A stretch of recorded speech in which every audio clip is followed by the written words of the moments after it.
You know, when we think about the great battles of the Mahabharata, we usually picture chariots and arrows, right? But some of the most important conflicts weren't fought on a battlefield at all. They were silent wars waged inside the hearts of the characters. Today, we're diving deep into one of those secret wars, a really intense conflict of pride, fear, and love that ended up shaping the destiny of an entire dynasty. This is the story of Madri's choice. So, let's set the scene. We're high up in the Himalayas in a hermitage called Shringa. King Pandu is living there in exile with his two wives, Kunti and Madri. But for Madri, that crisp mountain air, it feels heavy, almost suffocating.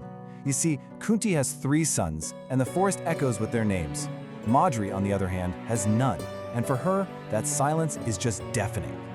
Well, one day she finally breaks her silence and talks to Pandu. And what she reveals isn't just sadness, it's this profound internal wall she's built. She says her real pain is that she and Kunti are equal in their devotion to him, yet only Kunti is a mother. But then she gets to the heart of it, the real obstacle. My heart prevents me from begging, you must be the bridge. So the problem wasn't that she was afraid Kunti would say no.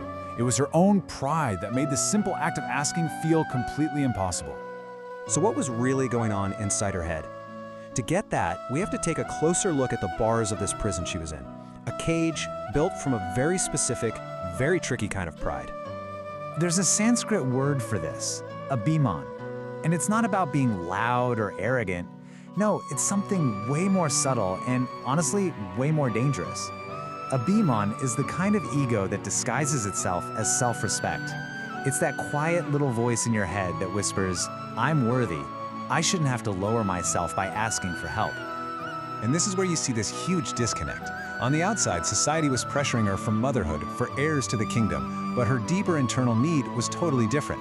This wasn't just about having kids, it was about finally being equal with Kunti, about having her status recognized, and at the end of the day, just feeling valid in her own right. Her feelings were, well, a tangled web of contradictions. On one hand, she truly believed her royal lineage was superior to Kunti's, but at the same time, she felt her actual position as the second wife was inferior. I mean, what an impossible way to feel. She was torn up by the idea that their devotion was equal, but the result, motherhood, wasn't. She saw Kunti as a rival, and asking your rival for a favor, that felt like surrender. But Madri wasn't the only one trapped in this silent war. This emotional triangle had another corner, and that was her husband, Pandu, who is completely stuck in his own kind of paralysis, a paralysis of fear. So after Madri finally confesses everything, Pandu admits something pretty remarkable himself. He says this very thought had been a constant ghost in his own mind. He knew Madri was suffering. He'd even thought about asking Kunti to help her. But he never said a word. Why? He was paralyzed by fear. Fear of insulting Madri. Fear of how she might react. And Pandu's story, it just reveals this timeless truth, doesn't it? His silence wasn't malicious. He thought he was being sensitive. But in trying to avoid an offense he only imagined, he actually made her real suffering last longer. His well-intentioned silence basically became a subtle form of neglect. And this is a moment for a little self-reflection, I think. Have you ever done this? Chosen to stay quiet, telling yourself it was to protect someone else's feelings, when really you were just protecting yourself from a tough, uncomfortable conversation? Okay, so Pandu finally acts as the bridge, and Kunti agrees to share her divine mantra. But let's not make the mistake of thinking she's some perfect saint in all this. Her generosity is, well, it's complicated. And that brings us to the final point of this emotional triangle. Magic gets one chance with this mantra, and she is strategically brilliant. Instead of calling on a single god for one son, she invokes the twin gods, the Ashvins, and boom, in one clever move, she becomes the mother of 2 sons, Nakula and Sahadeva. She absolutely maximized her one shot. Pandu is thrilled, of course, and he asks Kunti to give Madri the mantra again. But Kunti's response is just, wow. It is so raw and incredibly human. She refuses. She says, "She outsmarted me. I feel cheated.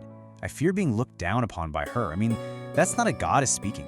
That's a woman, afraid of being one-upped by her rival, admitting her own deep insecurity. And right there, with that single refusal, the number was fixed forever.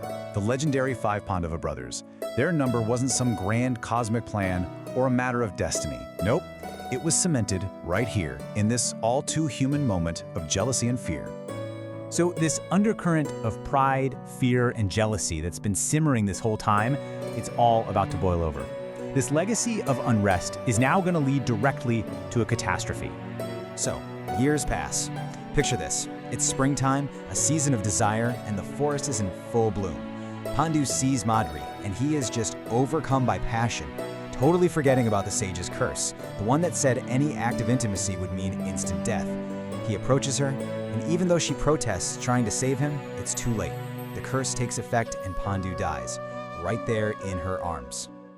Pandu's death is a huge tragedy, obviously, but what happens to Madri next is actually a source of some serious scholarly debate, which just adds another fascinating layer to her whole story. You see, the text itself gives us two conflicting accounts. The version most of us know says she commits sati, willingly joining Pandu on his funeral pyre. But then there's another verse that says 17 days later, the bodies of both Pandu and Madri are brought to the capital. This contradiction is so interesting because it's a great reminder that an epic like this isn't a static book, it's a living text, layered with changes and additions over hundreds of years. But honestly, regardless of how she died, it's her last words to Kunti that really matter. She admits her own limitation. She tells Kunti, "I would not be able to rear your children as my own." She acknowledges that Kunti's heart is greater.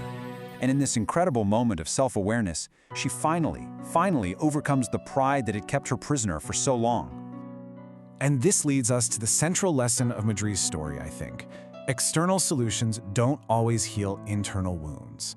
I mean, she got the sons she desperately wanted, which solved her problem of being childless. But the rivalry, the constant comparison, the ego, all of that remains, and it ultimately led to tragedy. Which leaves us with one final lingering thought. Madri's story forces us to ask a question that's just as relevant today as it was thousands of years ago. Can a problem ever truly be solved, as long as the ego that